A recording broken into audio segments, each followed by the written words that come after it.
Good evening, everyone, and welcome to this virtual consultation event for the redevelopment of Flora Gardens Primary School. My name is Kate Goldie and I'm a planning consultant at BPTW. We are acting on behalf of Hammersmith and Fulham Council to prepare a planning application to deliver a high quality new school, a new nursery and housing on this site. Hopefully I don't have any technical issues with the presentation. No, there we go. Joining me today for this presentation, we have Patrick Vincent. He is a Senior Development Manager at Hammersmith and Fulham Council. We then have Alex Gibbons. So he is an architect at BPTW and we're the residential specialist architects for this scheme. We then, instead of Michelle Cohen here, we have Hannah Anderson. She's the school specialist architect at Walters & Cohen. And we then also have Caroline Duron from LUC. They are the landscape architect and they will be doing the landscaping proposals for both the residential and the school. And I'm also really pleased to say that we have the Flora Gardens head teacher here as well. So Sumne Smith is joining us and he's going to say a few words during this presentation about the involvement that the school have had to date.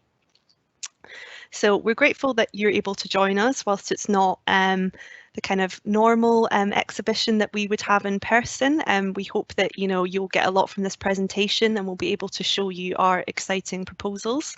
In terms of the format for this event, I'll be the moderator. So I'll do the introductions and then I'll pass to the project team and they'll go through a 25-minute presentation about where we are up to with the emerging designs. We then have a fly-through video which will show you the designs in a 3D format, and then we'll have a Q&A session. So you will be able to post questions and the project team will then answer those. So hopefully on your screen you'll be able to see a box with a question mark on it. I already have posted in there telling everyone that this is where they'll submit their questions. So as we continue the presentation, if you want to put any questions in there at the end of the presentation, I'll then go through them and hopefully we can answer any comments or concerns that you may have. So now that I've covered off the way that we'll run this session this evening, I just want to provide a kind of quick recap as to what's happened so far. So hopefully some of you that are tuning in were able to attend our first exhibition back in January. We held that in the school assembly hall. You were able to meet members of the project team and we were able to introduce the concept of the community schools programme and the fact that the council have an aspiration to deliver a new and greatly improved Flora Gardens primary school, but that in order to do this, housing also has to be built to fund this because there's no other funding sources available.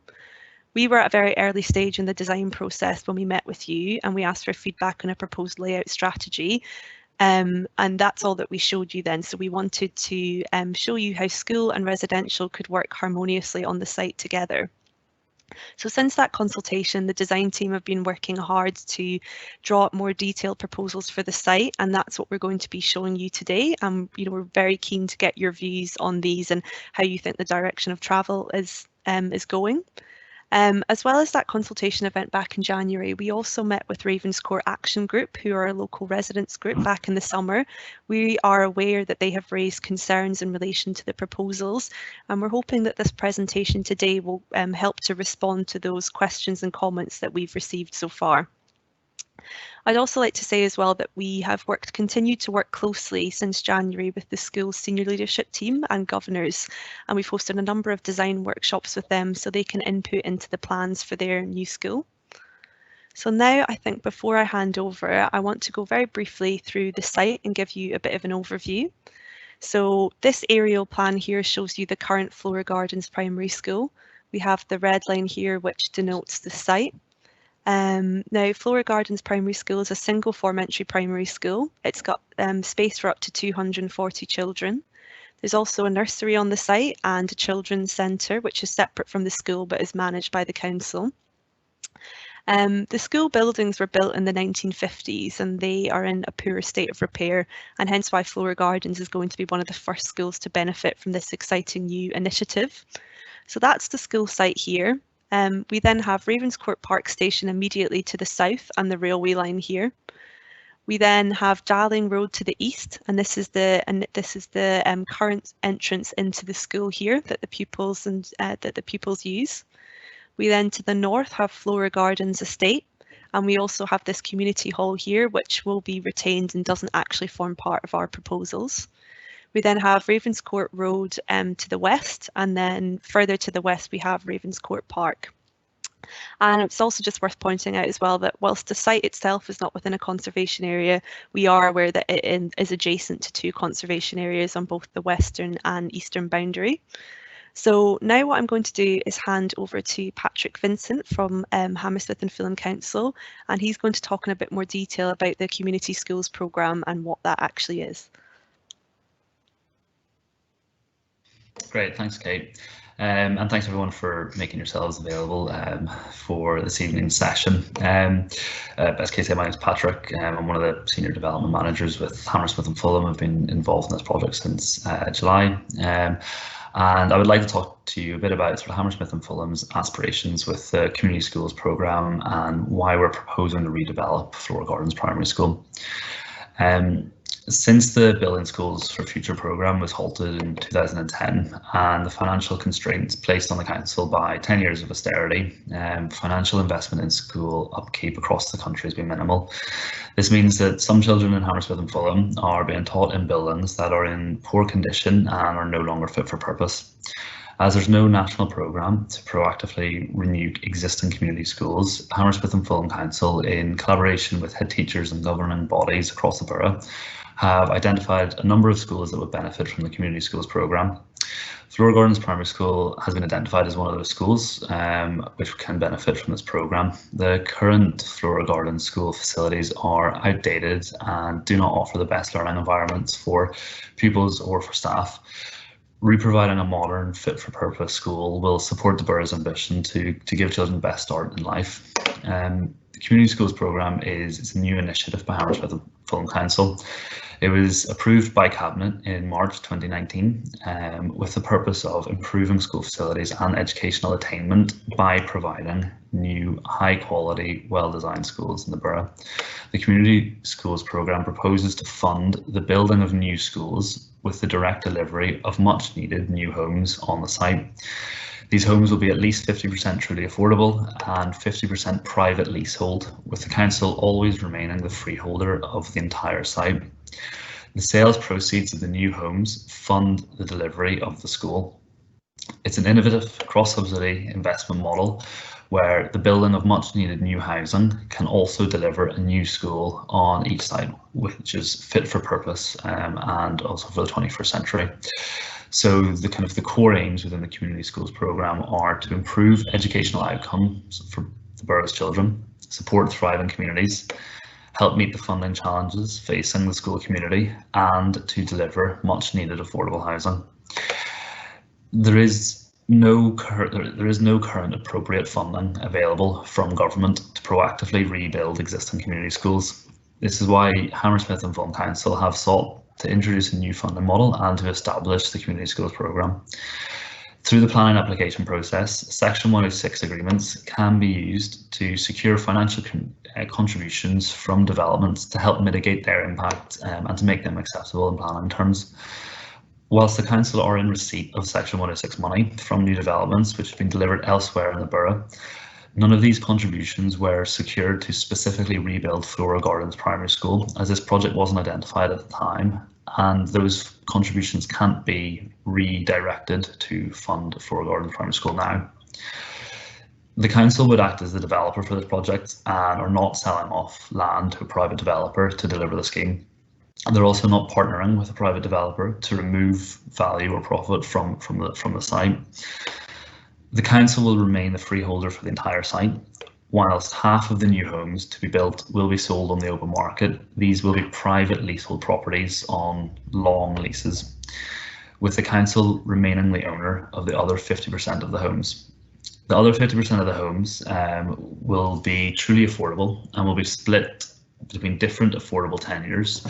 And where possible within those affordable tenures, we will be looking to provide those homes as affordable homes on a first let basis to existing local teachers in the borough and other key workers such as NHS staff.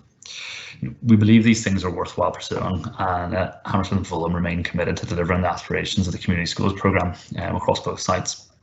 So what I'm now going to do is hand over to Sam, who is the head teacher for Flora Gardens Primary School. Thanks, Patrick, and good evening. My name is Sumne Smith and I have the privilege of being the head at Flora Gardens Primary School. When I started at the school nearly 6 years ago, it was clear that there was much to do, and I believe the education at Flora Gardens is now outstanding, but this is despite dilapidated buildings. We try to learn and work in a building that is no longer fit for purpose. And the sad fact is that many of our children live in deprivation and learn in deprivation. Lily, aged 10, says, "The school has to be rebuilt now because in the summer it's like a greenhouse because of all the windows. And in the winter it's always cold, even with the heating on, so I can never focus on my work. Also, with rainy weather, we need buckets in the ICT suite, which is a bit scary with water and electricity. The lunch hall is also the assembly room and the sports hall, so if we have a class assembly, we have nowhere to practice. Finally, the school looks a bit beaten up." Our desire is to create a school that gives children courage and the ability to follow their dreams. It's about creating learning spaces rather than traditional classrooms. If you go back in time to schools of the 19th century, they were designed based on how difficult it was to disseminate information. Schools were places that pumped out lectures, followed a factory model, and a place for collecting learning materials. This design still lives on, but nowadays we live in a world in which information is always available and where collaboration is required and should be encouraged. We want to build a creative learning space that is based on the future rather than the past.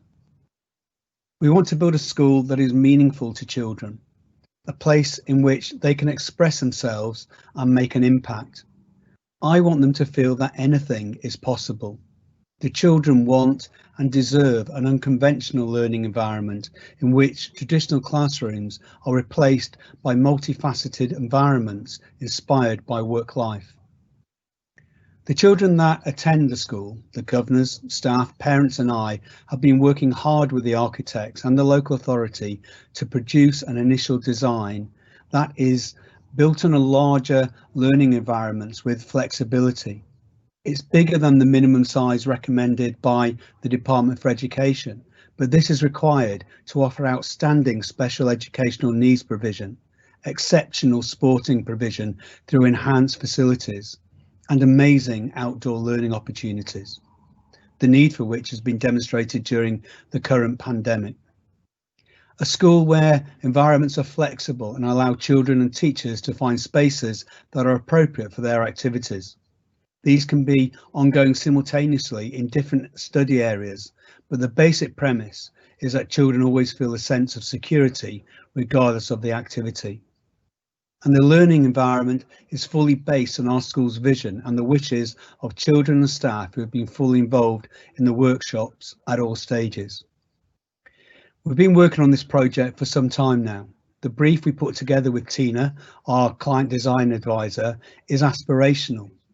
And Michelle and Hannah from Walters & Cohen have delivered this in their early outline plans. We are confident that the plans to date will inspire our children, their families and many generations to come.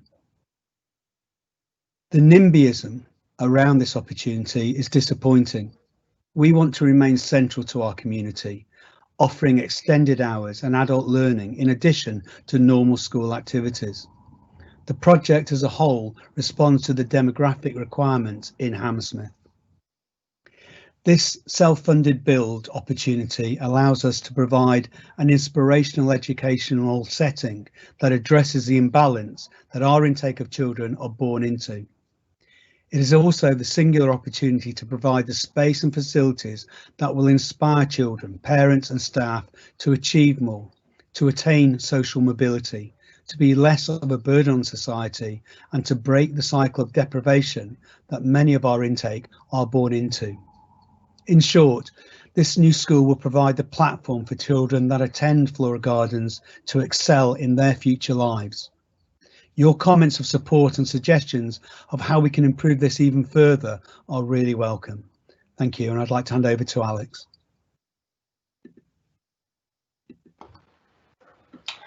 Thanks, Sam. Evening all. My name's Alex Gibbons. I'm one of the architects at BPCW, and I'm leading on the residential elements of this project. I think just before we sort of kick on with where we're at now, I think we'd like to do a very quick recap of what we showed you back in the last consultation in January. So I think we showed you a strategic site approach whereby we kind of focused on having the school at the centre of the site, with residential elements surrounded the fringes, creating frontage onto Darling Road and a new public realm to the north. Your general feedback on this kind of overarching approach was, I think, was well received. However, there was a kind of a caveat in terms of as long as there was a decent amount of play space being put back to the school. Next slide, please.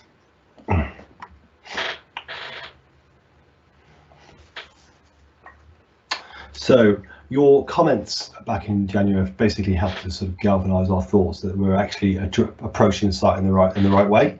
So we've kind of worked a bit in more detail with regards to this strategy, and this is our kind of proposed kind of site layout.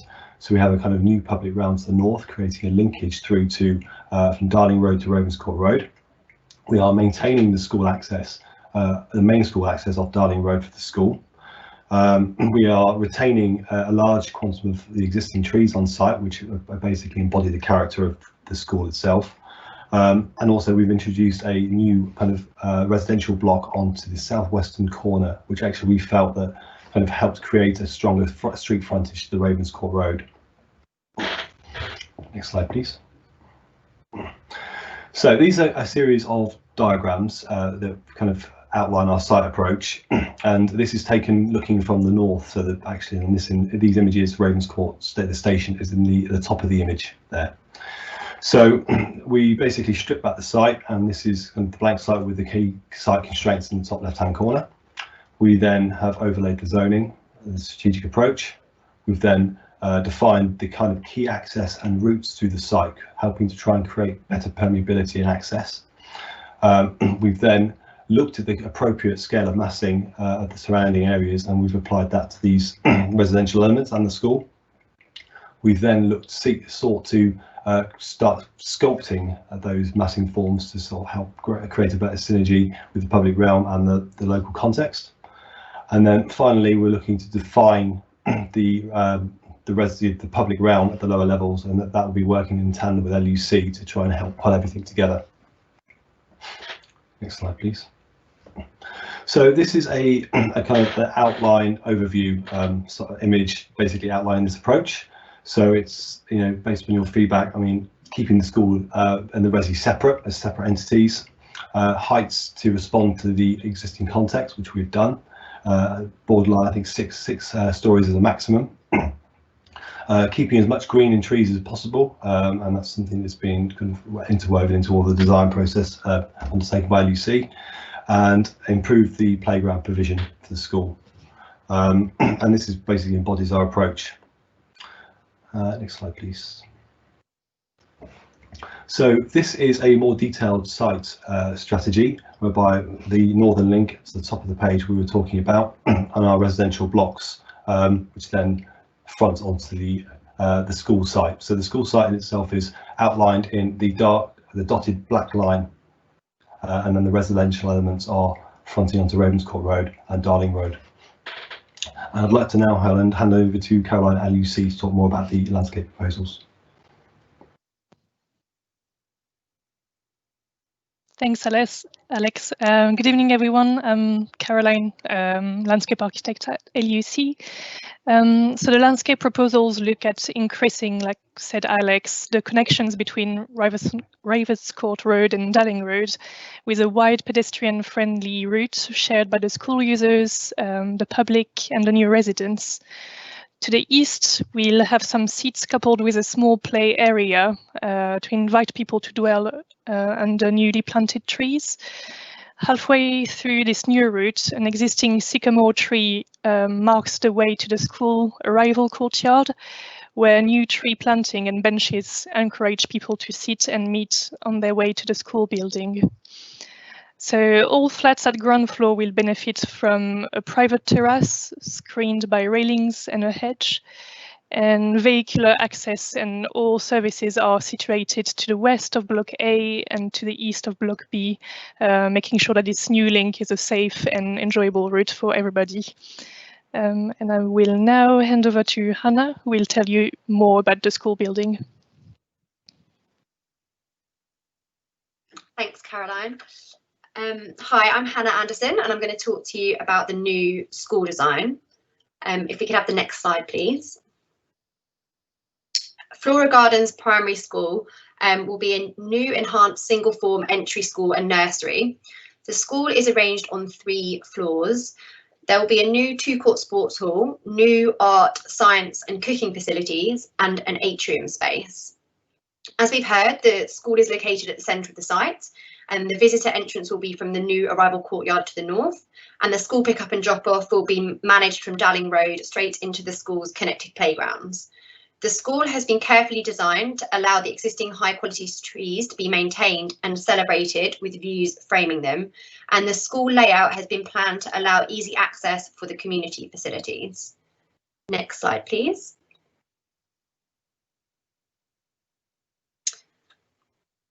On the next slide, we'll hopefully see some of the innovative teaching spaces that we heard about by Sam earlier on in the presentation. So the Arrival Courtyard can be glimpsed on the right of the image, and then moving across we can see the school's triple height atrium space, which will be used for library, presentations and circulation. Breakout space is on the balconies, and the classrooms are stacked up on the south, which benefit from the lovely south facing views over the school's playground. Special education needs spaces are provided, as well as improved staff and welfare facilities. This arrangement gives a variety of learning environments, both formal and informal, which is appropriate for the way different children learn best. Next slide, please. Here we have a section through some of the community spaces that the school will be providing. There is a 2-court sports hall, which will be available for community hire out of school hours for a range of sports activities. There is a kitchen and dining space which overlooks the sports hall, which can also be used by the local community groups. On top of the sports hall roof is an accessible deck. This will be used by the school for outdoor learning, so the children can grow their own vegetables up here, and it's another kind of outdoor environment that can benefit the community. I'm going to hand over to Caroline, who will tell you a bit more about the school's external space. Thanks, Hannah. So the landscape proposals for the school grounds are conceptually arranged as a series of gardens structured around the accessible routes. The gardens will be accessed, like Hannah said, via the Arrival Courtyard and the existing Dalling Road entrance, with a further maintenance access in the northeast corner. The entrance from Dalling Road, where children and parents arrive, leads to a raised stage and a large amphitheatre seat, which will be a space for outdoor performance and community events. The reception and the nursery classrooms will have their own walled garden, an outdoor space for learning, running and playing, and separated from the rest of the school grounds with raised planters. The sports courts, along with trampolines and table tennis tables, will be relocated to the southwest corner of the site. And under the existing trees, which will be retained in what we call the wild gardens, we'll have 2 open play areas to provide children with play experiences such as climbing, jumping, running and hiding. And we also have outdoor learning facilities like outdoor classrooms, which will also be provided within a habitat zone under those existing trees in the eastern side of the site. And finally, like Hannah said, at roof level, we're going to have a potager garden, which will provide space for learning and growing plants and having outdoor class sessions, but also having lunch under the building canopy, weather permitting. And I will now hand over to Hannah again, who will tell you more about the school elevations. Thank you. So as we've just heard, the gardens are a really important theme for Flora Gardens School, and this continues onto the architecture. Vertical gardens are proposed both on the sports hall that can be seen on the right of the image in the sort of dark grey brick, and on the school where you can see delicate vines like jasmine or clematis growing up a framework and providing a lovely green aspect from the classrooms. Next slide, please. This is the view from the Arrival Courtyard on the north. Here we would like to provide a prominent school entrance that's appropriate for the civic nature of the building, which must feel welcoming. We're looking to use a light and elegant material. This is a translucent glass shown here with the precedent images on the right-hand side. This would help showcase the exciting new learning environment beyond. Now I'm going to hand over to Alex, and he's going to tell a little bit more about the residential elements. Thanks, Hannah. Next slide, please.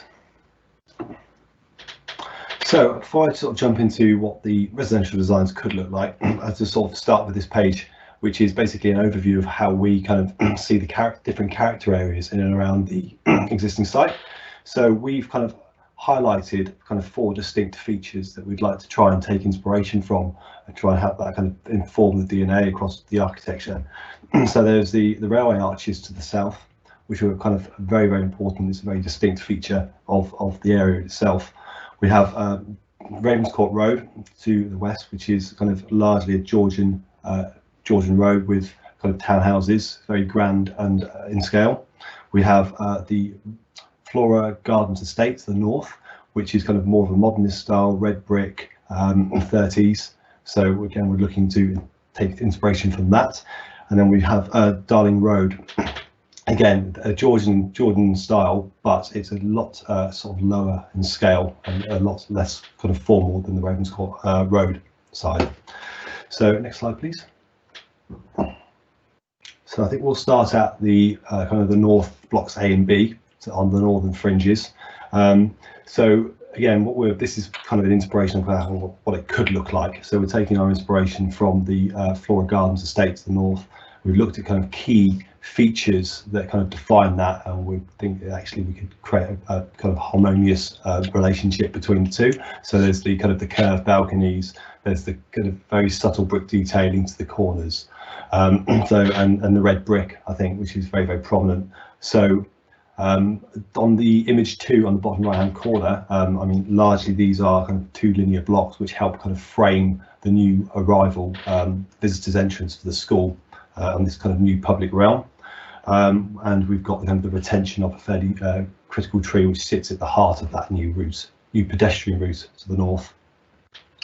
Next slide, please.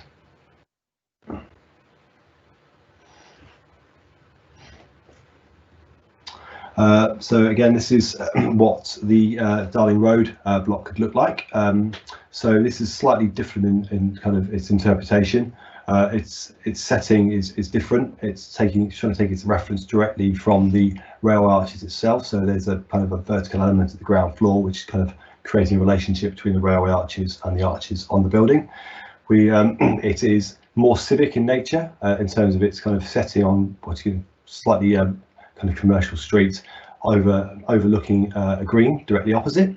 It's providing a community function at ground floor, and also it's kind of acting as a gateway into the school. So this kind of colonnade that's being proposed at the ground floor, which kind of mimics the railway, would also help give Flora Gardens School a kind of a more prominent facade onto Darling Road. Next slide, please. And finally, this is one approach of how we could look at articulating the new residential elements onto Ravenscourt Road. So this is, on the top left-hand corner, we've got kind of the typical features and the typical styles and variations of the Georgian style on Ravenscourt Road. And the images are this is kind of more of a modern interpretation of how we could articulate this building, and we're looking at several others. So we're just basically what we're keen to do is have the plinth, the ground floor, which is a very key feature, keeping the brick textures the same, and then looking at kind of creating some sort of more contemporary banding to kind of mimic the Georgian style. Next slide, please.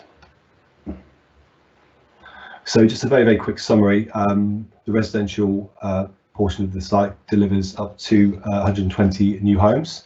50% of those will be affordable. 25% of those homes will be family accommodation, 3-bed and more. 10% of the total number of homes will be designed for accessible dwellings. And the site itself will be a car-free development, however, we're providing parking spaces on site for wheelchair dwellings only. And I'd like to now hand back over to Patrick, who will tell you a bit more.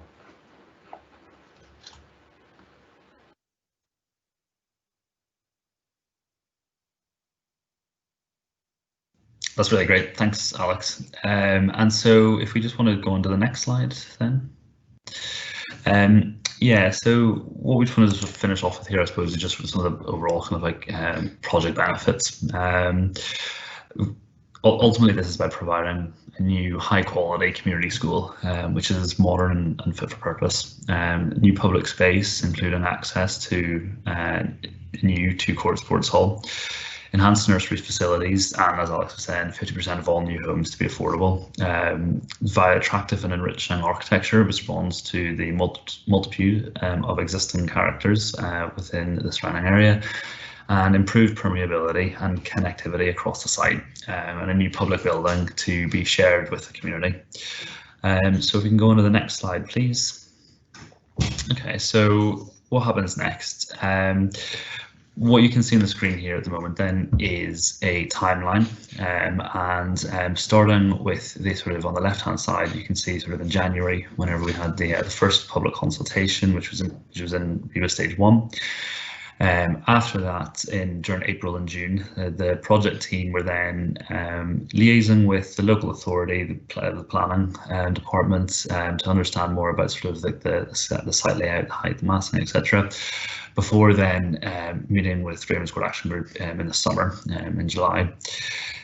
In September, we went to a design review panel, and that is a body of architects who sort of will review the scheme and sort of input into its emerging design from an architectural point of view.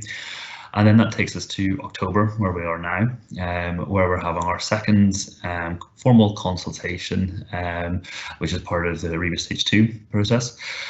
What will happen next then, between November and December, is the project team will review the feedback from the second consultation, and we'll then have a second design review panel.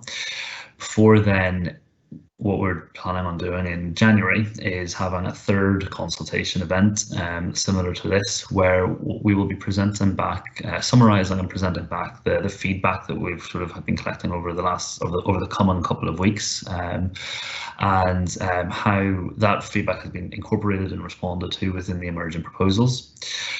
Then there'll be a final consultation in March, which again will sort of do similar to the previous consultation, where we'll be responding to sort of further feedback and input that we've been collecting during that time. And that final consultation in March will then also sort of be presenting the final scheme, as well as then sort of explaining how people can engage with the sort of statutory process of planning. We're then planning on submitting the plan application in spring next year, and or at the moment programming sort of start on site towards autumn 2022, with a sort of completion of the whole site sort of by summer 2024. On the top sort of left hand corner, you can kind of see that we've made it. I mean, some of the responses and feedback that we've been kind of collecting during the last sort of couple of months during COVID, etc., has been that we're aware that people wanted more time to understand more about the project and have sort of more time to engage and input and respond and review information. So we've proactively taken the decision to elongate the programme and move the planning submission date back by several months, which is allowing us to basically input these additional formal consultations, which we'll be hoping then to further supplement by one-to-one meetings with sort of different amenity groups and parents, etc., and members of the school community, as well as residents and local businesses. In the top right hand corner, what you can then see as well is the project webpage, which is www.lbhf.gov.uk/Flora. A copy of this presentation will be on the webpage, or it's on the webpage actually from now, along with a copy of the 3D fly-through, as well as information where in a traditional setting, what we would do is if we were having this face-to-face, we would have physical feedback forms that people are able to fill in and provide sort of a response, and that's how we can kind of collect and understand what people's thoughts and feelings are and what their desires would be. We've created an online version of that, and so if going to that webpage, you'll then be able to see the online surveys where you can basically input into the consultation process, which we're providing, and we can then obviously collect and collate those and summarise those at our next meeting. The other thing in the top right hand corner is the project email address, which is flora.renewal@lbhf.gov.uk. That goes to the project team that comes to us. So questions, then you can reach out and engage with us at any point, basically throughout the whole process. We really encourage people to reach out and sort of ask us kind of questions and engage with us if they have things that they would like to discuss in more detail. And then I think if you go on to the next slide, Kate. And then so this is the final slide, and it's just a sort of a quick note on the sort of plans for what will happen during the build. So we've a number of options were explored, and a number of options were explored in consultation sort of quite closely with the school. One option would have been to have phased the delivery by keeping everyone on site, the school community, and making use of porta cabins for temporary education spaces as well as offices. However, it was felt that actually it was a greater benefit to the school community, as well as the sort of project overall, if we could find a suitable temporary location for the school community to move to together as a whole for the duration of the build on site. So we've identified and secured an existing primary school building or facility, which is about 16 minutes walk away from the existing school site, and it is called Lena Gardens. The benefit of moving everybody to that one location is sort of highlighted there on the left hand side, and ultimately what it means is it guarantees that all children and staff will remain together on the same site, supporting their sense of community.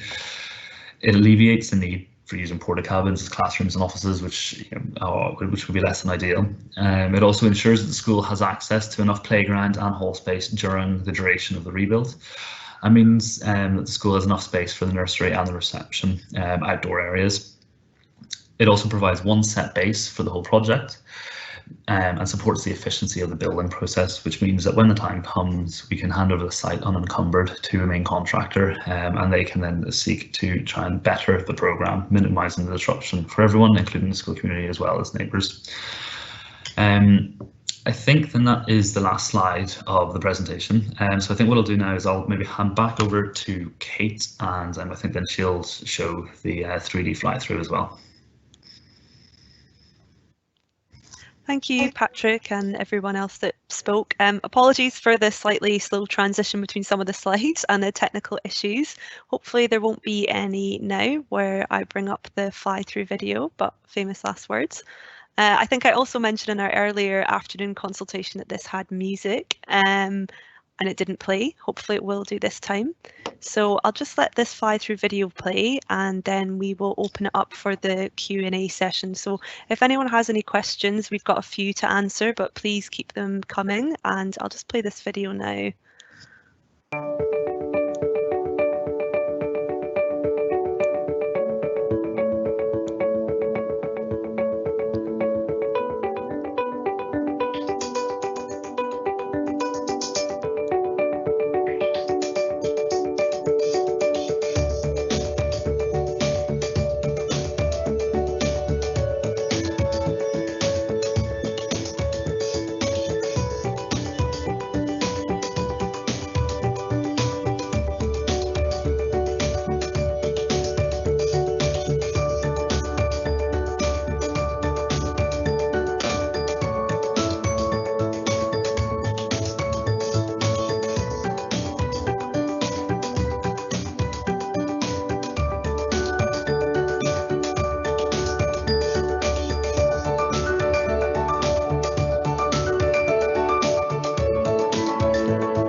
Okay, so hopefully you found the presentation and the fly-through video interesting and informative, and it gave you a flavour about the designs and what we're looking to achieve on the site.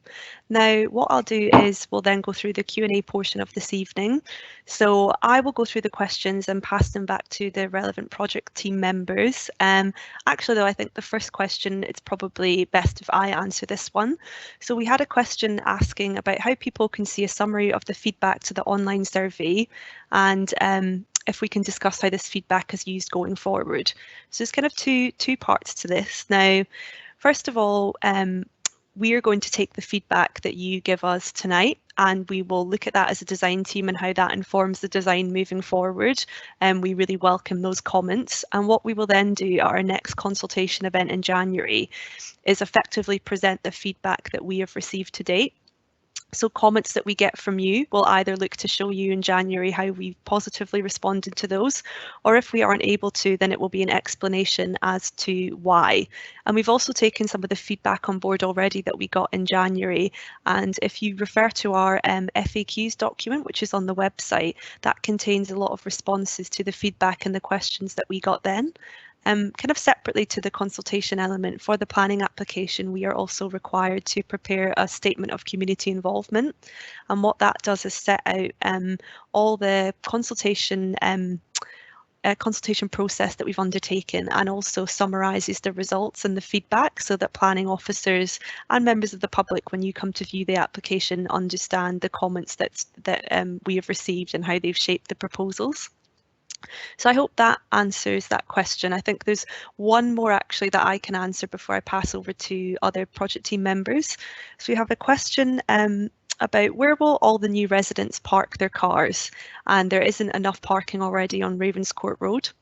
So in line with planning policy that's set by both the Mayor at a strategic level, so that's the London plan, and then that's set by Hammersmith and Fulham Council, and that's through their local plan, this will be a car-free development. So because we're in an area of high public transport accessibility, we are required to only provide car parking spaces for the wheelchair dwellings that we will be delivering. So that is the intention with this site, and what will also likely happen is that as part of the planning permission, the council's highway team will condition it so that new residents cannot apply for car parking permits. So hopefully that answers that question. Now I think we've got a couple of questions on the school, so I think the best person to answer this one is Hannah, and then Sam, I think there's one for you as well if you wouldn't mind answering that. But Hannah, I think the first one that we have for you then is, will the new school building have much natural light with the residential blocks sitting next to it? So if I could just pass over to you, and if you could provide some commentary on that, that'd be helpful. Yep, no problem. So yeah, absolutely. Light's been a kind of key concern of planning this school right from the beginning. So we have spent quite a lot of time carefully planning the spaces so that they do benefit from lovely views and the appropriate light. So the classrooms are all south facing, and in fact most of the sort of predominant teaching facilities and offices are on that south elevation. Against the party wall we've put things like the plant space and the stair cores, so rooms where nobody is sort of sitting in for very long at all. That's with the exception of the atrium space, which you would have seen in one of the sections. That is a learning space, and that benefits from some elevation to the Arrival Courtyard, but predominantly it's lit by a reasonably large roof light, because it's that triple height space, so it benefits in that way. We have a M&E consultant on the project who has modelled all the spaces in 3D to check the sort of lighting levels across the scheme to make sure that they're appropriate for their designated use, but also checking things like that there's enough natural light, but that balancing out any glare or potential overheating. So yeah, we've kind of gone through that process quite carefully to make sure we really are getting the best natural light in all the teaching spaces. Great, thanks, Hannah. So the next question that I think would be great for Sam, the head teacher, to answer. We had a question asking about how the new build of the school is going to help the topic learning and enhance the curriculum teaching. So I think if Sam could just provide some commentary on that, that would be great. Thanks, Sam. Yeah, thanks for that. That's a really good question. It's actually one of the areas we're most excited about. This new school will provide us with an art area, dedicated art area, a dedicated area where the children can do cooking and other design technology. And they're both areas that we really struggle to deliver at the moment within the limitations of the school we've got. So those are two areas that many schools that are more, many children that are more privileged that go to other schools have those opportunities, and ours at the present don't. But add to that the outdoor learning spaces, so the pottage area on top of the sports hall will add to those areas as well. And the sports hall itself at the moment, as Lily says, it doubles up as or triples up into many things, and that will allow more dedicated space for these topic areas to be delivered. And it really is something that we thought about very hard with the architects to make sure we can deliver right from the start. Very excited about it, and the children have certainly said they want these areas, and hopefully we're going to be able to deliver them. Great, thanks for that answer, Sam. The next question again is also school related. I think this might be one for you, Caroline. So you've had a question about the playground space and whether the proposed school will have a much smaller amount of playground space in comparison to the existing. So Caroline, if you could just kind of talk us through that and the enhancements to the play facilities, that would be really helpful. Sure, thanks for the questions. So the play areas will be smaller, but much better, I'd like to believe. We've been spending quite a lot of time auditing the existing places and the different play areas which are currently on site, and we discussed a lot with the school to try to understand what works, what doesn't work at the moment. So we have a very good idea of what the schools wants to keep, wants to get rid of, because maybe the children are bored of it, or they want something a bit more challenging or new experiences. We've took all these comments out, and we've been trying to think about all these new criteria, but also keeping what's working, like the sports courts or the stage area, which we reintegrated and re-included in our proposals. The nursery and reception room would have the proper outdoor classroom, kind of separated from the other play areas. So it's all about optimizing the different spaces, and you've been seeing onto our proposals and on the sections, we also try to find some space on the building. So it's all these different areas which would be more diverse, and where we would like to believe that children will find more diverse spaces, and being able to thrive in different environments. And so we're quite confident that we're gonna bring something different, and that works better. Thank you. That answers the question. Great, thanks, Caroline. Yeah, I think that was a very comprehensive answer. And I think just to add a little bit to your response as well, Caroline was talking about how LUC have done a kind of audit of the existing open space, and there are pockets of the playground space that are just not used, or they're not overlooked by the school teachers, so the pupils can't actually use them. So what we're trying to do with this new proposal is, as well as Caroline said, there will be a minor reduction in playground space if you measure it as a whole. We are looking to provide much more enhanced facilities and usable facilities for the children, and as well as that, we will also have this new 2-court sports hall, which again is something that Sam is really excited about as the head, and will offer really great kind of recreational facilities that the school currently don't have. So I think the next question that we've had is one that I think I can partly answer, and one that I think Patrick maybe could jump in and talk about from the council's perspective. So we've had a question asking what the working times will be for construction and how the construction would be resident friendly, as we'll be building close to adjacent residential properties. So I think from my perspective, or sorry, from a planning position perspective, we will have a condition attached to decision notice if we achieve permission, which restricts construction working hours to ones that are set across the borough. So sorry, you've caught me off guard because I can't remember exactly what they are, but I think from memory it's 8:30 until 4:30 during the week, and then you can only work on a Saturday. I think that's until 1. So those are the kind of established working site hours, and those are conditions that Hammersmith and Fulham attach to any of their construction schemes in the borough. And we will also have a demolition and construction management plan. So we will have to provide very detailed information to the council that members of the public will also be able to view, which will set out how construction will be managed and how disruption to residents will also be managed. I think, Patrick, if you just have anything to add, I'll just hand over to you. I think you're on mute though, so thanks. Yeah, thanks. I mean, it'll just be to sort of reiterate that. I mean, with any development of this size, there will be a level of disruption, and of course, we'll do everything that we can to mitigate that as much as possible, and we'll apologise in advance. As Kate was saying, our construction management plans will be conditioned to our planning applications, and so it will be sort of visible, viewable, and sort of robust enough to make sure that it is sort of adherent to any sort of regulatory and statutory kind of obligations that that we'll have. So apart from that, no, I don't have anything else to add specifically.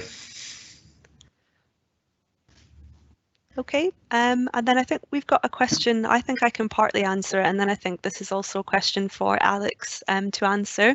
So we've had a question about why we're positioning the residential buildings next to the Flora Gardens estate, and rather instead could we not look to build more of the residential buildings down by the railway?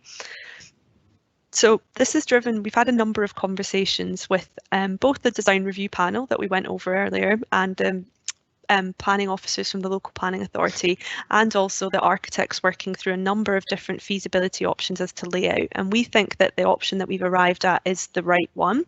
Now, if we were to build next to the railway, we would have to remove a lot more of the existing trees than we're currently proposing. And I think one of the things that makes Flora Gardens really special is the greenery of it and the trees on site. So part of what we're looking to do is save as many of them as possible. And if we built next to the railway, we would have to remove those.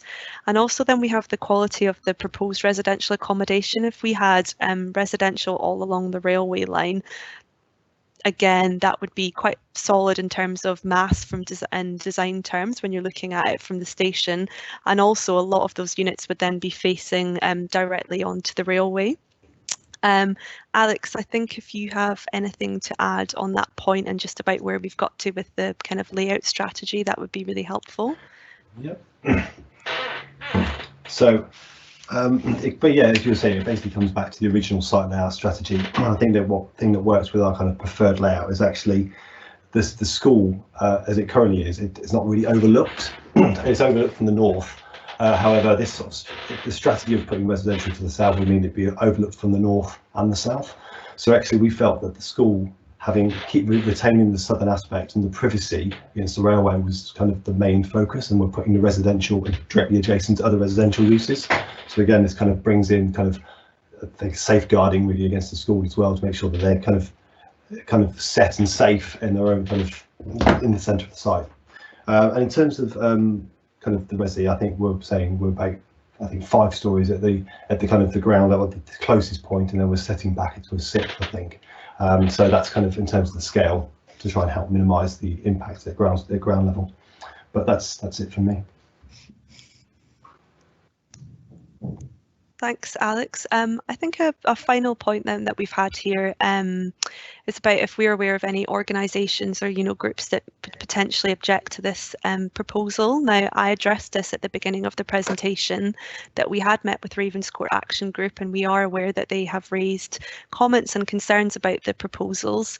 Very much the intention with this consultation and all the future consultations that we are planning is to address those concerns and those comments, and that we are taking them on board, and that we have designed a development that we hope is respectful to the existing neighbours, and, you know, provides a really high quality new school and also really high quality residential accommodation, which is very respectful of its existing environment and the surrounding neighbours.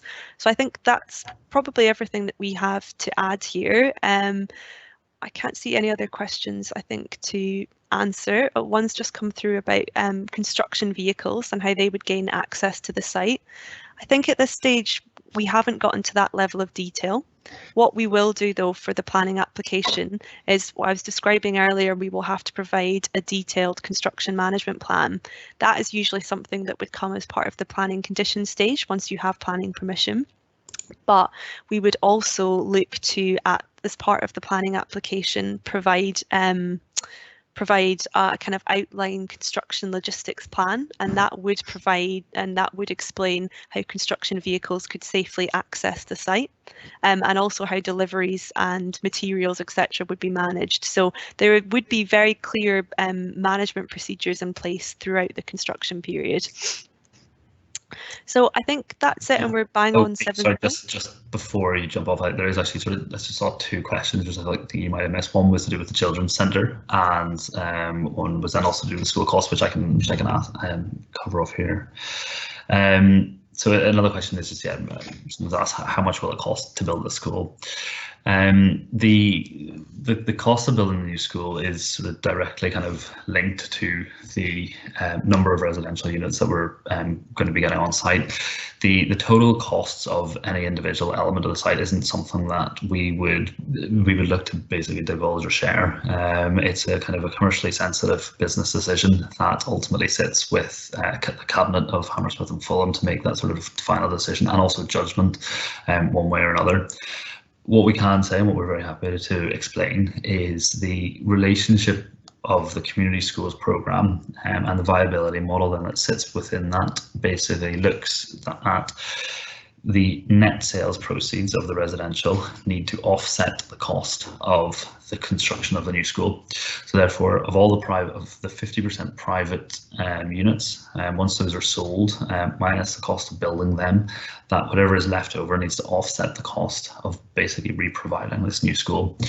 And then the only other question I saw was, where is it? Sorry. It was just a question about sort of where is the children's centre relocated. So at the moment the children's centre is down in that bottom right hand corner of the site, in sort of a number of buildings.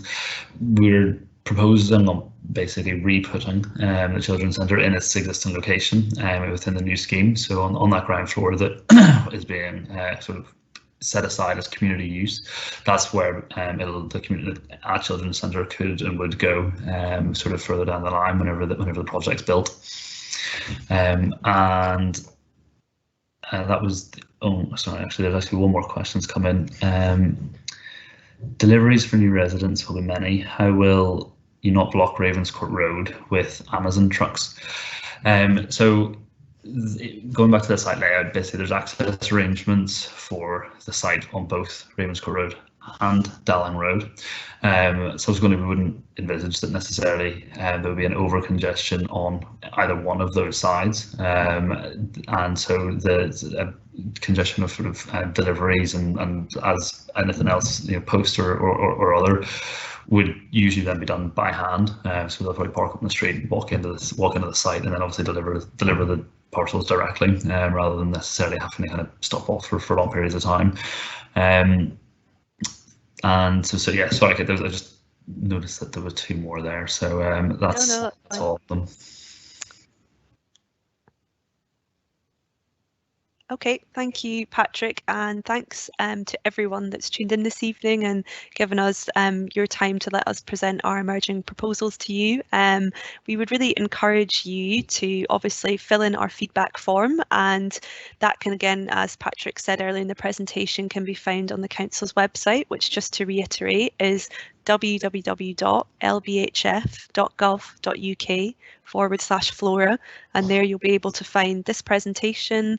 A video of this presentation will be uploaded in the next couple of days. We'll have the video fly through and also our frequently answered questions that I outlined we have previously. And also, if you did want to get in touch separately above and beyond the feedback form, we do have an email address as well, so you can contact the project team directly, and that is flora.renewal@lbhf.gov.uk. So yeah, I think we will end the event here. I hope everyone has a nice evening, and thanks again for tuning in and joining us today. Thanks.